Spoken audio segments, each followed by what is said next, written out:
Bien, hoy día vamos a meditar sobre algo muy interesante, muy bonito también, pero al mismo tiempo algo desafiante para todos nosotros. Y sugiero que tengan a la mano la Biblia y, si es posible, una libreta, un lapicero, un bolígrafo, para que tomen nota de los textos que van a ir apareciendo ahí en la pantalla. Bueno, es importante que nosotros como cristianos que creemos en la Biblia, es fundamental, es importante que tengamos presente que nuestra fe, nuestras creencias están basadas en la palabra de Dios. ¿Cuántos dicen amén? Están basadas en la palabra de Dios, nuestras creencias, también nuestras prácticas y, ¿por qué no decir, la vida diaria? No solamente la vida el fin de semana, el sábado o el primer día de la semana, el domingo, o no recurrimos a la Biblia solamente cuando pasamos una necesidad, un problema, sino que la palabra de Dios es el fundamento, es la base de lo que creemos, de lo que hacemos, de lo que practicamos, y en ella, en la palabra de Dios, está nuestra esperanza. La Biblia está llena de promesas. Alguien ha dicho que posiblemente hay más de 7,000 promesas en la Biblia.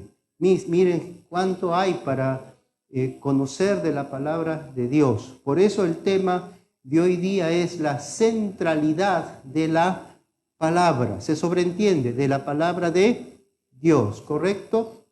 Entonces vamos a meditar en un texto en Mateo, y les invito a buscar Mateo capítulo 4, versículos del 1 al 11. Eso va a ser el texto central de esta mañana. Ahora, en el capítulo anterior, Mateo nos cuenta que el Señor Jesucristo había sido bautizado. ¿Recuerdan ustedes? Juan el Bautista lo bautizó a Jesús ahí en el río Jordán, y dice la palabra que una paloma, y creemos que era el Espíritu Santo en forma de paloma, se posó sobre Jesús, y una voz del cielo se escuchó que decía: este es mi Hijo amado, y creemos que era la voz del Señor. Ahora, en el capítulo 4 encontramos un relato inmediato y comienza diciendo entonces. Ese entonces conecta directamente con el capítulo 3.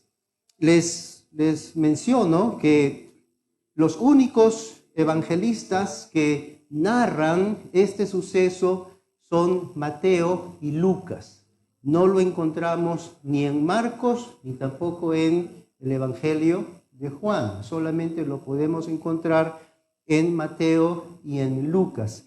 El relato es muy similar. Hay una pequeña diferencia, pero de poca importancia. Y lo que debemos tener en cuenta es que Mateo estaba mucho más cerca a Jesús que Lucas, ¿cierto? Porque Mateo, él era uno de los 12 apóstoles. En cambio, Lucas, él no fue uno de los apóstoles. Y dice el texto: entonces Jesús fue llevado por el Espíritu al desierto para ser tentado por el diablo. Y después de haber ayunado 40 días y 40 noches, tuvo hambre. Les invito a inclinar sus rostros un momentito, cerremos nuestros ojos, oremos al Señor. A los hermanos que están por internet también les pido lo mismo. Pidámosle al Señor que sea Él guiando nuestros pensamientos, nuestro corazón, para poder comprender la enseñanza de la palabra de Dios. Padre Santo, te adoramos, te alabamos. Gracias por este día. Gracias por todos mis hermanos aquí presentes, aún también por los que están conectados a través del Facebook. Bendíceles a cada uno de acuerdo a tu santa voluntad. Ahora te rogamos que sea el Espíritu Santo guiando nuestros pensamientos, nuestro corazón, que sea tu Espíritu aplicando tu palabra a la vida de cada uno de nosotros. Te lo rogamos en el nombre precioso de Jesucristo. Amén. Dice que Jesús fue llevado por el Espíritu al desierto y entendemos que se trata del Espíritu Santo. Es decir, que Dios mismo, el Espíritu de Dios, estaba llevando a Jesús al desierto. No es una cosa accidental, no es que Jesús solo se fue allí, sino que todo eso estaba dentro del plan divino, estaba bajo el conocimiento y el control del Señor. Ahora, los grandes privilegios y las señales especiales del favor de Dios no nos exoneran a nosotros de la tentación. Si el propio Jesús, que es el Hijo de Dios, fue llevado ahí al desierto y dice para ser tentado por el diablo. La palabra tentación aquí es peirasmos en el griego, también se puede traducir como probado. Fue llevado para ser tentado o para ser probado. Si el propio Señor Jesucristo, el Hijo de Dios, fue probado, tentado por el diablo, eso tampoco nos exonera a nosotros, que somos humanos, mucho menos aún, ¿no? Después que hemos sido admitidos a la comunión con Dios, hemos de esperar el ataque de Satanás. Y ustedes tengan en cuenta que poco antes nada más Jesús había sido bautizado, había sido presentado públicamente. Dios desde el cielo había reconocido a su Hijo Jesucristo, ¿verdad? Igualmente nosotros cuando aceptamos a Jesús como nuestro Salvador personal y en muchos casos cuando hemos tomado la decisión de bautizarnos y hemos sido bautizados, ¿qué ha pasado? Han comenzado a venir las pruebas, han comenzado a venir las dificultades. Por todo lado hemos pasado pruebas, dificultades. Ahora, ¿cuál era el propósito para que Jesús fuese tentado? Notemos aquí que fue el Espíritu Santo quien condujo a Jesús a la prueba. El propósito de Dios era mostrar que su Hijo era sin pecado y por lo tanto un Salvador digno. Es evidente que Jesús fue tentado de verdad y es evidente también que Jesús era sin pecado. Ya que Él no era pecador, creemos que Jesús no era ni es pecador, creemos que Él no podría pecar de ninguna manera. ¿Cuál era el objetivo principal de Satanás al tentar a Jesús? Bueno, fue desviarle del plan que Dios había programado para él, haciendo que pecase contraviniendo la voluntad de Dios y volviéndose incapaz para ser un sumo sacerdote santo. Es decir, si vamos a suponer hipotéticamente que Satanás hubiese logrado que Jesús cayera en su tentación, podríamos decir eso descalificaría a Jesús para el plan que Dios tuvo al enviar a su Hijo al mundo. Veamos de qué se trata la primera tentación. La primera tentación va en el campo del apetito corporal. Yo quisiera que ustedes noten de una manera especial hoy día para que les quede grabado en sus mentes o quizás en su libreta de anotaciones. Quisiera que noten los tres sentidos de las tres proposiciones que hizo el diablo a Jesús, ¿correcto? Entonces la primera va en el campo del apetito corporal. Dice el versículo 3, y vino a él el tentador y le dijo, si eres hijo de Dios, di que estas piedras se conviertan en pan. Ahora, si ustedes leen el versículo 2, claramente dice, y después de haber ayunado, ¿cuánto tiempo? 40 días y 40 noches. Significa que Jesús no se quedaba sin comer en el día y cenaba en la noche, ¿ya? No, sino que él estaba las 24 horas, todo el día sin comer. Hay expertos en la materia que dicen que sí es posible que un ser humano pueda estar sin comer nada durante 40 días. Pero el día 41, hasta ahí nomás, ¿ya? Bueno, con esto entonces vemos que Satanás reconoce que Jesús tenía el poder para convertir esas piedras en pan.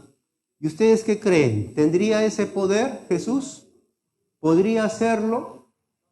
Por supuesto que sí. Y no solamente en pan. Él podría convertir esas piedras en una suculenta comida si hubiese querido. Y entonces él respondió y dijo, escrito está, no solo de pan vivirá el hombre, sino de toda palabra que sale de la boca de Dios. Aquí el Señor responde citando textualmente la Biblia, y Él está citando Deuteronomio capítulo 8, versículo 3. Si gustan pueden buscarlo en sus Biblias, Deuteronomio 8:3. Ahora, después de 40 días de ayuno, con seguridad Jesús tendría un hambre voraz, ¿cierto? Satanás recurrió a lo que poco antes Dios había dicho acerca de Jesús. Dios había dicho, este es mi Hijo amado en quien tengo complacencia. Entonces, en las palabras tentadoras, Satanás le dijo, si eres hijo de Dios, di que estas piedras, etc. Si eres hijo de Dios. Es decir, que el diablo está desafiando a Jesús utilizando lo que el Padre poco antes había declarado. Le dice, si eres hijo de Dios, di que estas piedras se conviertan en pan. El diablo quería hacerle desconfiar del afecto y del cuidado del Padre y le estaba induciendo a conseguirse alimento tan pronto como sintió hambre. Es decir, el diablo inteligentemente estaba desafiando a Jesús a hacer algo que no estaba dentro del plan de Dios e incluso pone en duda o trata de poner en duda en Jesús el cuidado y la protección de su Padre. El Señor reconoce su necesidad, pero estaba decidido a depender de Dios para satisfacerla, porque le dice, no solo de pan vivirá el hombre. El Señor no se sometió a la sugerencia de Satanás. Si Él hubiera querido, Él podría convertir las piedras en pan. Y si Él hubiera querido, lo hubiese desintegrado a Satanás, ¿cierto? Pero esto no era la idea. Además, Jesús no había ido al desierto a comer, él había ido allí para ayunar y así satisfacer su necesidad apremiante. Pero no se sometió a la tentación del diablo, al contrario, Jesús se apoyó en la palabra de Dios.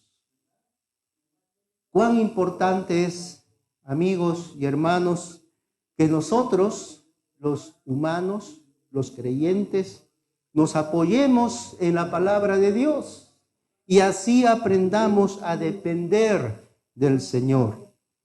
Por ejemplo, los reyes de Israel debían tener una copia personal de la palabra de Dios. Si pudieran buscar, por favor, Deuteronomio, capítulo 17, versículos 14 al 20. Vamos a leer esta parte de la Biblia. Lo que estamos leyendo ahí, lo que vamos a leer allí, es algo cientos de años antes que Israel tuviera reyes.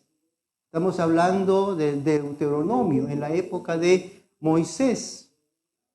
Y entonces el Señor dijo al pueblo de Israel por medio de Moisés: cuando hayas entrado en la tierra que Jehová tu Dios te da, y tomes posesión de ella y la habites, y digas: pondré un rey sobre mí, como todas las naciones que están en mis alrededores, ciertamente pondrás por rey sobre ti al que Jehová tu Dios escogiere de entre tus hermanos, y pondrás rey sobre ti.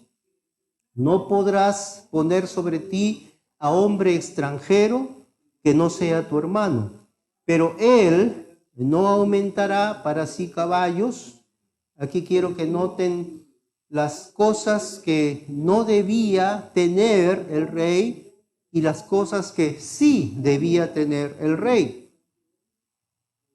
El 16, pero él no aumentará para sí caballos, ni hará volver al pueblo a Egipto con el fin de aumentar caballos, porque Jehová os ha dicho: no volváis nunca por este camino. No tomará para sí muchas mujeres, para que su corazón no se desvíe, ni plata ni oro amontonará para sí en abundancia. Y cuando se siente sobre el trono de su reino, entonces, ¿qué dice? Escribirá para sí en un libro una copia de esta ley, del original que está al cuidado de los sacerdotes levitas, y lo tendrá consigo y leerá en él todos los días de su vida, para que aprenda a temer a Jehová su Dios, para guardar todas las palabras de esta ley y estos estatutos, para ponerlos por obra, para que no se eleve su corazón sobre sus hermanos, ni se aparte del mandamiento a diestra ni a siniestra, a fin de que prolongue sus días en su reino, él y sus hijos en medio de Israel. Entonces, como decía hace un momento, estamos hablando de mucho tiempo antes que Israel tuviera reyes. Y el Señor ya estaba previendo, ya estaba indicando al pueblo de Israel desde esa época: el día cuando ustedes tengan rey, así hará. Y lo que yo quiero resaltar aquí es lo que dice el versículo 18. Entonces escribirá para sí en un libro una copia de esta ley. Si lo tomáramos literalmente, da a entender que el mismo rey tendría que escribirlo, porque dice: escribirá para sí. El 19, y lo tendrá consigo y leerá en él, ¿cuándo? Todos los días de su vida. Es decir, que para nuestro Dios era de suma importancia que el líder de su pueblo, el líder de Israel, debería tener para sí mismo una copia de la palabra de Dios. Por supuesto, el volumen de la palabra de Dios en aquel tiempo era muchísimo menor que lo que tenemos hoy en día, pero ahí está el principio, que el rey, el presidente, el emir, ¿no? El líder principal de la nación debería tener consigo la palabra de Dios. Y lo mismo pasa con nosotros.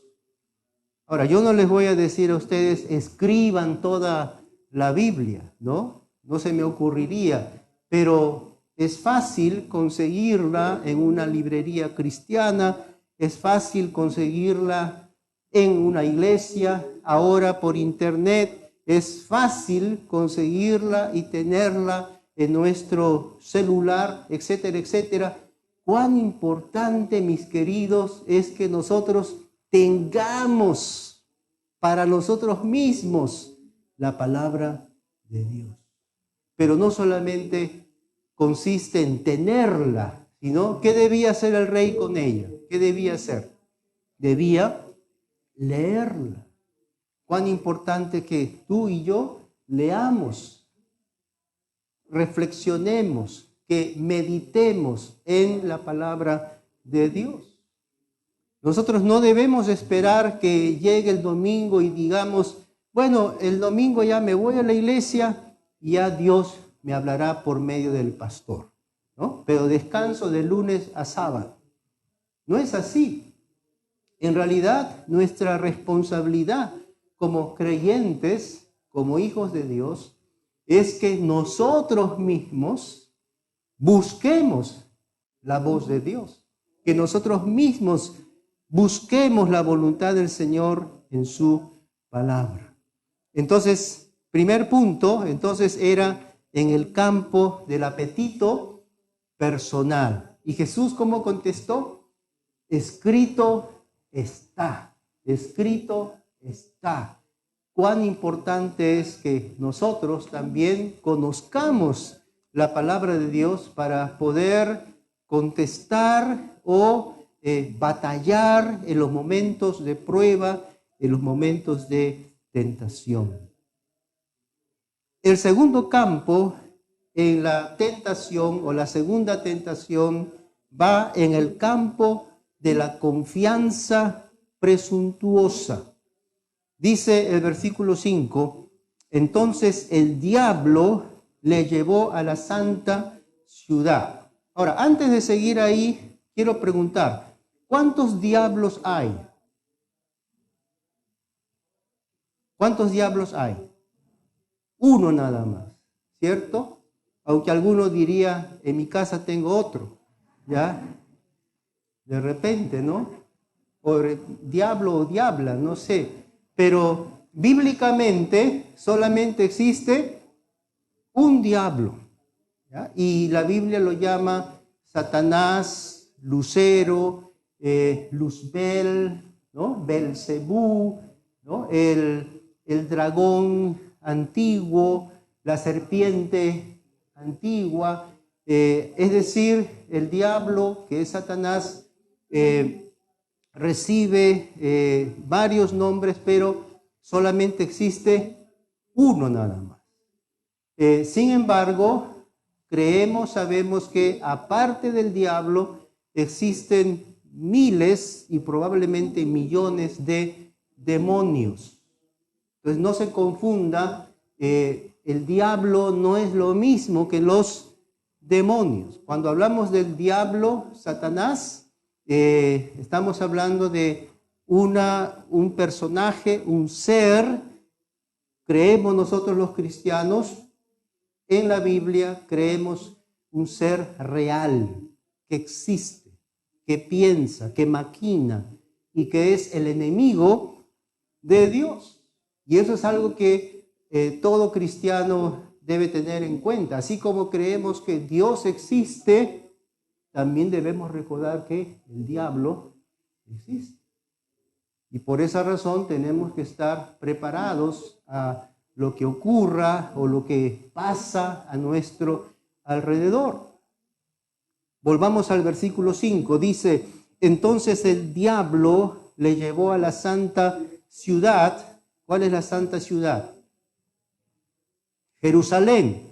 Y le puso sobre el pináculo del templo y le dijo, otra vez, si eres hijo de Dios, échate abajo, o sea, lánzate, ¿no? Tírate. ¿Ya? Si eres hijo de Dios, ¿ve? Lo desafía con lo mismo que el Padre había dicho antes. Este es mi Hijo amado. Si eres hijo de Dios, échate abajo, porque escrito está, a sus ángeles mandará acerca de ti, y en sus manos te sostendrán, para que no tropieces con tu pie en piedra. Ahora, observen ustedes eso, que el diablo, entonces Satanás, también conoce las Sagradas Escrituras. Es muy astuto. Él también sabe leer.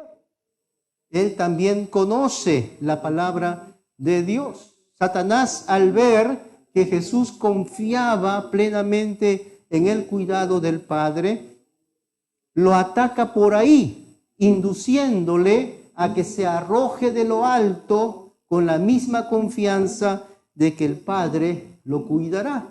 Es decir, Satanás estaba desafiando en Jesús un sentido de confianza presuntuosa. Es decir, a ver, tírate y vas a ver que Dios va a venir y te va a salvar. Ahora, si Jesús accedía y hacía lo que el diablo le estaba haciendo, a ver si me captan esto, Jesús estaría tentando a Dios que haga lo que él quería en ese momento. De esa manera Jesús podría hacerse notar y demostrar que es el Hijo de Dios.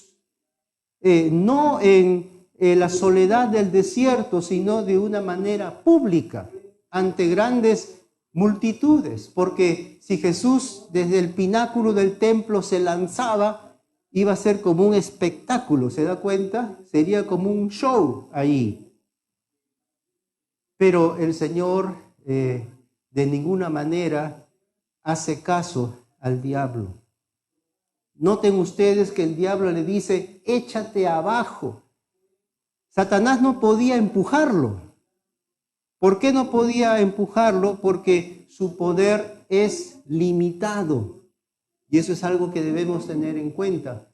El diablo no puede hacer todas las cosas. Él está limitado, especialmente en lo que concierne a Dios.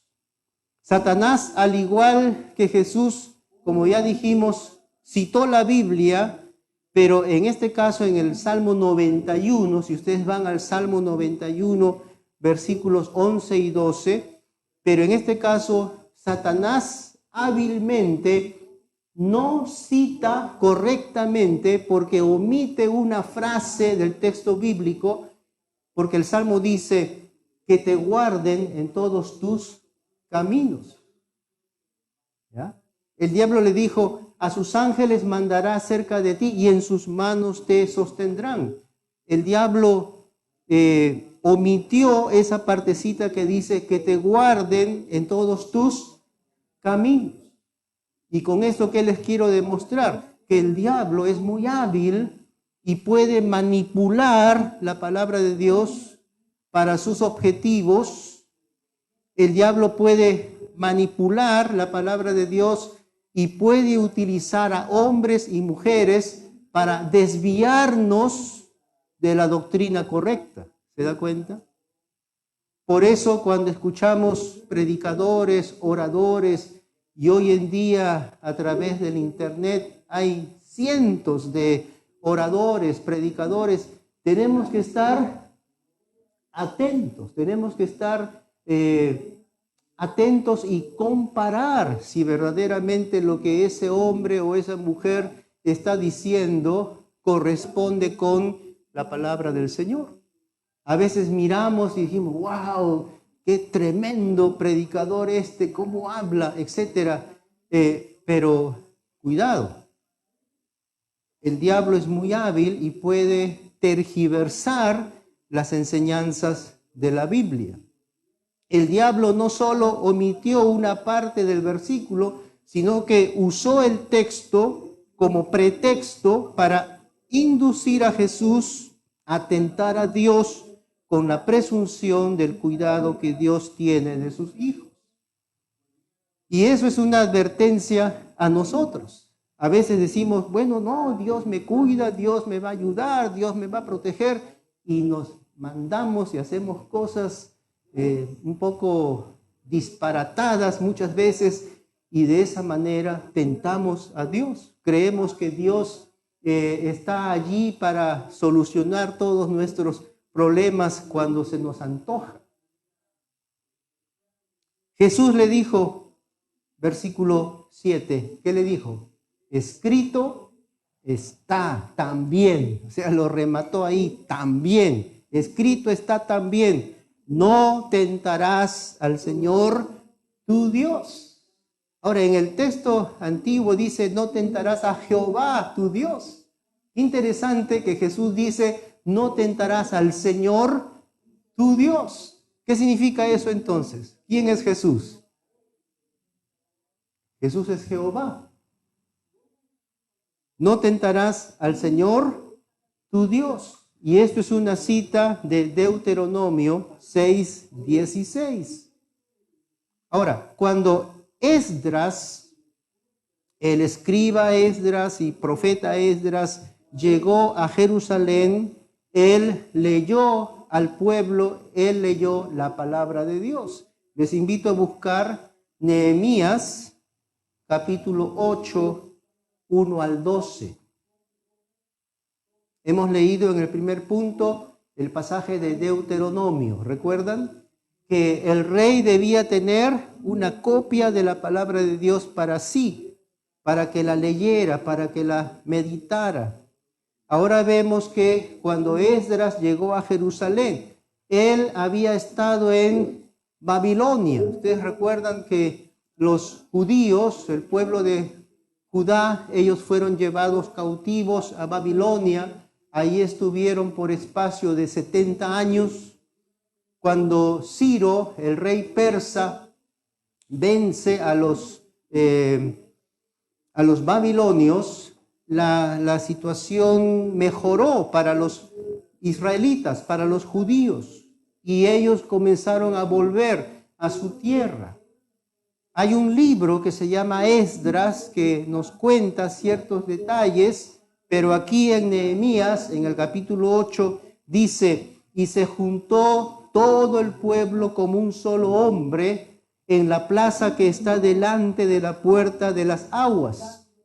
Y dijeron a Esdras, el escriba, que trajese el libro de la ley de Moisés, la cual Jehová había dado a Israel. Y el sacerdote Esdras trajo la ley delante de la congregación, así de hombres como de mujeres y de todos los que podían entender, el primer día del mes séptimo. Y leyó, ¿dónde leyó?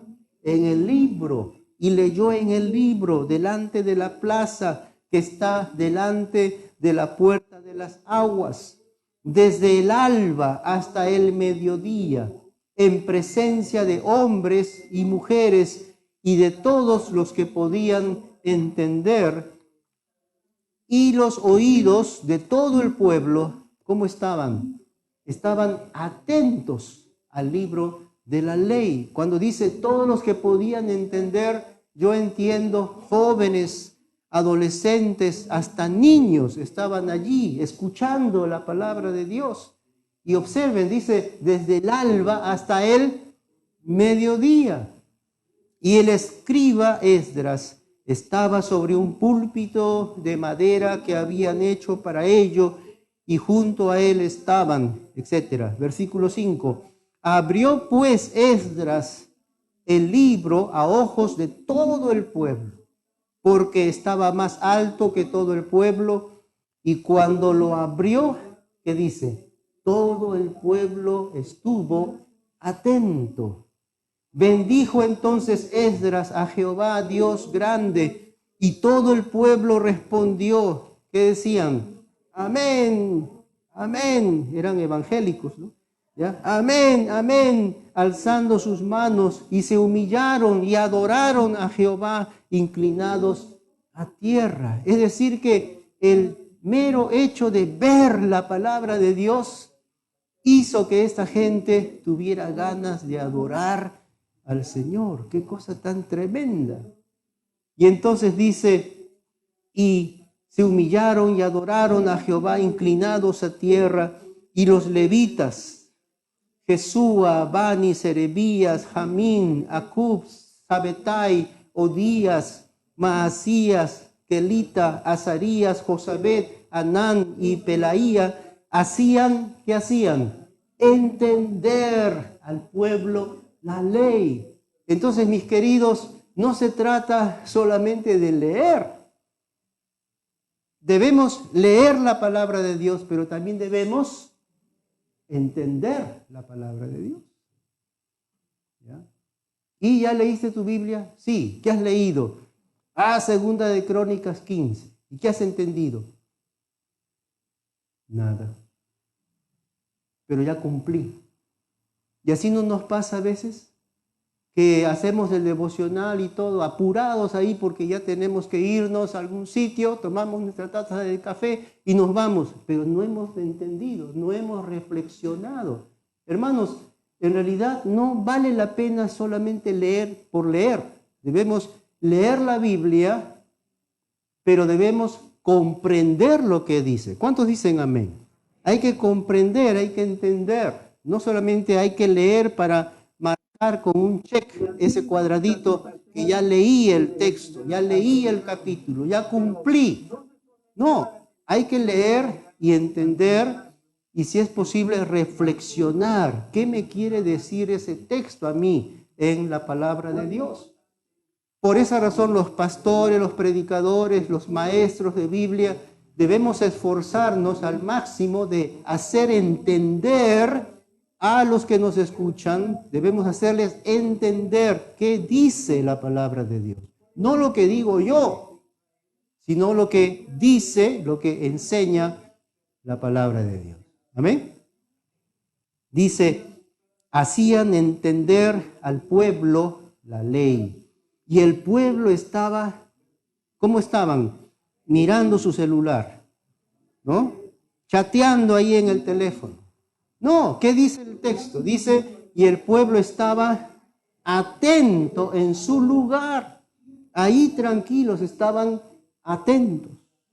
Y leían en el libro de la ley de Dios claramente. Y ponían el sentido de modo que entendiesen la lectura. Ahora, yo me imagino, si esta gente habían estado en Babilonia, allá seguramente hablaban el idioma de los caldeos, de los babilonios. Ellos no tenían un ejemplar de la palabra de Dios. No tenían esa ventaja a comparación de nosotros. Y el texto que estaban leyendo, con toda seguridad, estaba en hebreo. Entonces, con mayor razón, Esdras y la gente que estaba enseñando allí tenían que leerles el texto y hacerles entender, hacerles comprender. Por eso dice que leían claramente y ponían el sentido de modo que entendiesen la lectura. Los levitas, pues, hacían callar a todo el pueblo. Versículo 11. Los levitas, pues, hacían callar a todo el pueblo diciendo, callad, porque es día santo y no os entristezcáis. Y todo el pueblo se fue a comer y a beber y a obsequiar porciones y a gozar de grande alegría, porque, ¿qué dice? Porque habían entendido las palabras que les habían enseñado. Y mis queridos, ese debe ser nuestro propósito, que al cruzar esa puerta y usted se va a su casa o se va a almorzar, usted se vaya contento porque ha entendido la palabra de Dios. Amén. ¿Cuál es el tercer campo o esfera de la tentación? Veamos el tercer punto. La tercera tentación. Eso va en la esfera de la ambición personal. Otra vez le llevó el diablo. O sea, regresamos a Mateo 4:8. Mateo 4:8. Otra vez le llevó el diablo a un monte muy alto y le mostró todos los reinos del mundo y la gloria de ellos.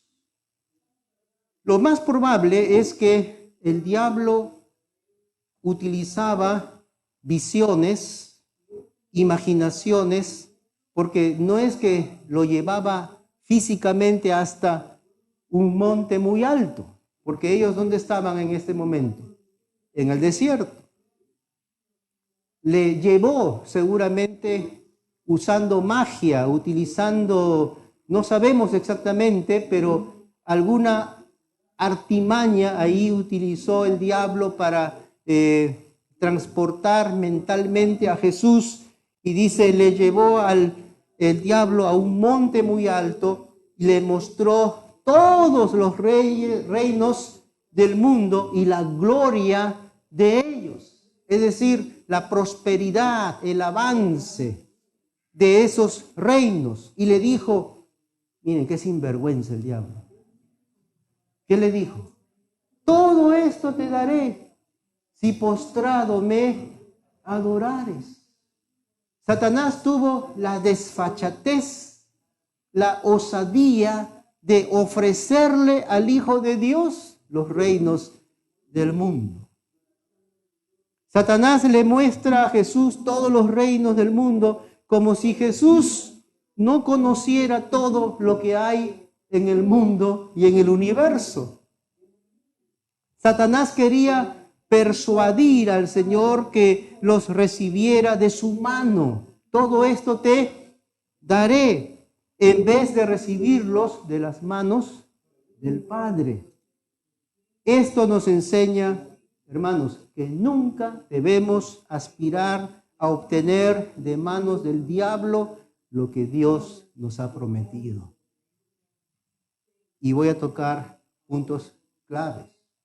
Por ejemplo, Dios ha creado el sexo como una bendición dentro de la vida matrimonial, ¿correcto? Es un regalo de Dios.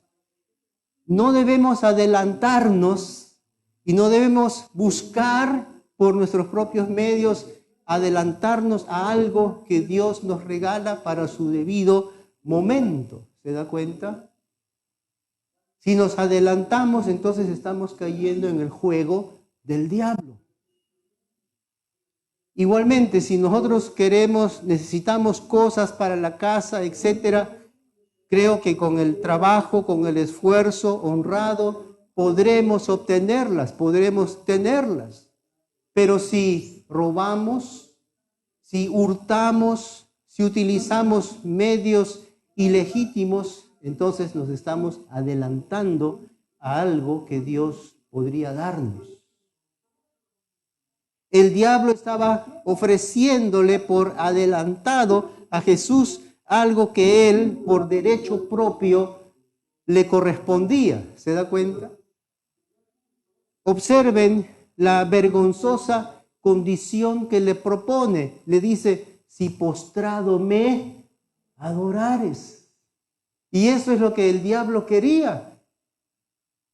¿Qué cabeza de Satanás pensar que el Hijo de Dios, en todo caso su creador, se iba a postrar adorándole a Satanás? Y eso es algo que el diablo siempre ha querido, siempre ha deseado.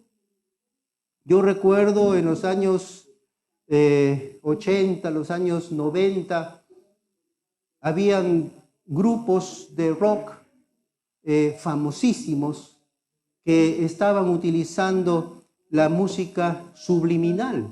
¿Recuerdan ustedes eso? Canciones en inglés mayormente que cuando se escuchan al revés, y eso se puede hacer fácilmente volteando la cinta, se puede escuchar frases muy claras de adoración a Satanás, de adoración al diablo. Y eso está demostrado.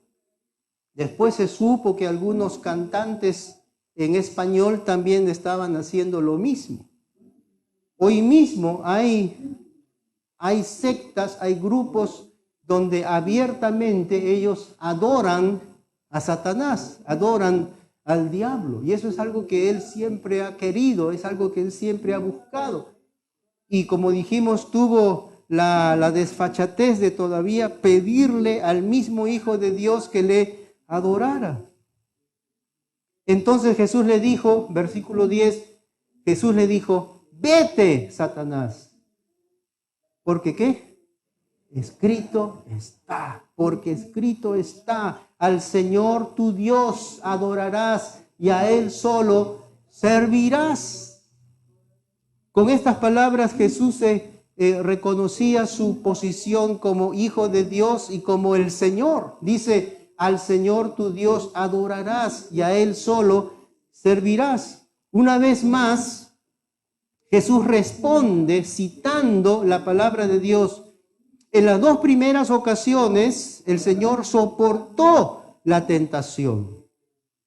Es decir, toleró la tentación, pero esta vez no puede aguantarla ni por un momento. Entonces le ordena al diablo que se vaya. Le dice, vete, Satanás.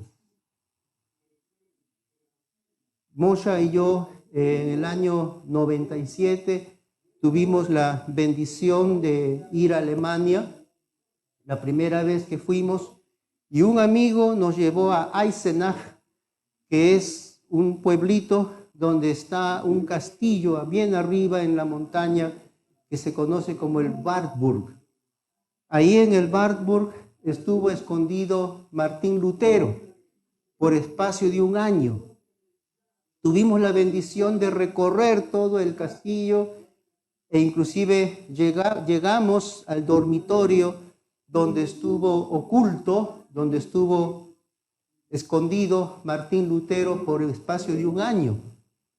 Y algo sorprendente es que en la pared, ahí en el cuarto, hay un forado, hay un hueco tremendo. Pero ahora el público, los turistas, no tienen acceso, no se puede tocar la pared, porque han colocado ahí una baranda, una cinta, ¿no? Una cosa ahí que bloquea para no poder tocar. ¿Por qué está ese forado? Porque la historia cuenta que una noche, cuando Martín Lutero estaba traduciendo, estaba trabajando ahí en las Sagradas Escrituras, dice que él sintió la presencia del diablo. Dice que él vio al diablo. Entonces agarró su tintero y lo lanzó contra la pared. ¿Se da cuenta? Y hizo un manchón ahí en la pared. Entonces todos los turistas que van ahí, siempre que van, quieren agarrarse un pedazo de pared. Yo no pude agarrar nada, ¿ya? Pero ahí está. Si ustedes van a Eisenach y visitan el Wartburg, ahí en la habitación de Martín Lutero. Y parece que le dijo, lárgate de aquí, vete, Satanás. Y le tiró el tintero y quedó ahí la mancha. Jesús le dijo así al diablo, vete, Satanás, porque escrito está, al Señor tu Dios adorarás y a Él solo servirás. El pastor Rick Warren dice, miren qué interesante, antes del servicio es la adoración. Porque tú no puedes servir a alguien a quien no adoras. Hermanos queridos, el Señor una vez más recurrió a la palabra de Dios. La Biblia dice en Hebreos 4:12, si pudieran buscar, la Biblia dice, porque la palabra de Dios es viva y eficaz y más cortante que toda espada de dos filos. Y penetra hasta partir el alma. ¿Y qué más? Y el espíritu, las coyunturas y los tuétanos y discierne los pensamientos y las intenciones del corazón. Eso significa que la palabra de Dios tiene poder. ¿Cuántos creemos que la Biblia tiene poder? La Biblia tiene poder. El Evangelio tiene poder.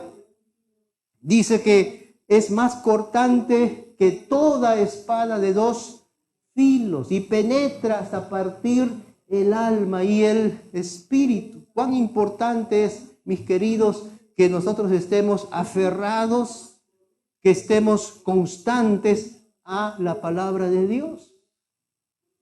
Históricamente, a los cristianos evangélicos se nos ha conocido como el pueblo de la Biblia.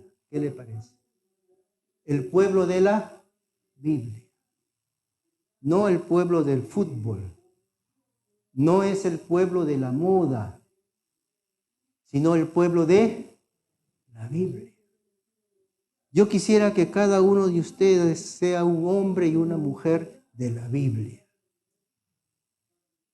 Y que no sean gente que el pastor tenga que estarles empujando para que lean la Biblia. Eso es algo que debe estar de manera innata, propia en tu interior. Un deseo fervoroso de ir a la palabra de Dios. ¿Cuántos dicen amén? Porque la palabra de Dios es viva y eficaz y más cortante que toda espada de dos filos. Hermanos, la victoria es posible y después de la lucha llega el refrigerio gozoso para todos los que luchan con la espada del Espíritu y que confían en el Hijo de Dios. Dice el versículo 11, el diablo entonces, ¿qué pasó? Le dejó. En otras palabras, fue derrotado. ¿Se da cuenta? El diablo fue derrotado. Por eso nosotros creemos que Jesucristo venció al diablo. Jesucristo venció a la muerte. Jesucristo venció al pecado. Dice, el diablo entonces le dejó. Y he aquí vinieron ángeles y le servían. Un escritor eclesiástico, anótelo esto, de los primeros siglos, un escritor de los primeros siglos del cristianismo, escribió, el diablo es como un perro atado a una cadena que solo muerde a quienes se acercan a él. ¿Qué te parece? El diablo es como un perro atado a una cadena que solo muerde a quienes se acercan a él. Yo espero de todo corazón que el diablo no te esté mordiendo. Y ya para terminar, Jesús dijo en San Juan 5:39, dijo, escudriñad las Escrituras, porque a vosotros os parece que en ellas tenéis la vida eterna, y ellas son las que dan testimonio de mí. ¿Qué significa escudriñar? Bueno, no es una palabra común, ¿no? ¿Qué haces, hijito? Estoy escudriñando matemáticas. ¿Así hablan los niños? No, es una palabra bíblica, ¿no? Una casa dice que había llegado un señor de España y decía, ¿y vosotros cómo estáis? ¿No? ¿Cómo les va? ¿Estáis bien? Entonces un niño le dice a su mamá, mamá, mira, mi tío habla como la Reina Valera.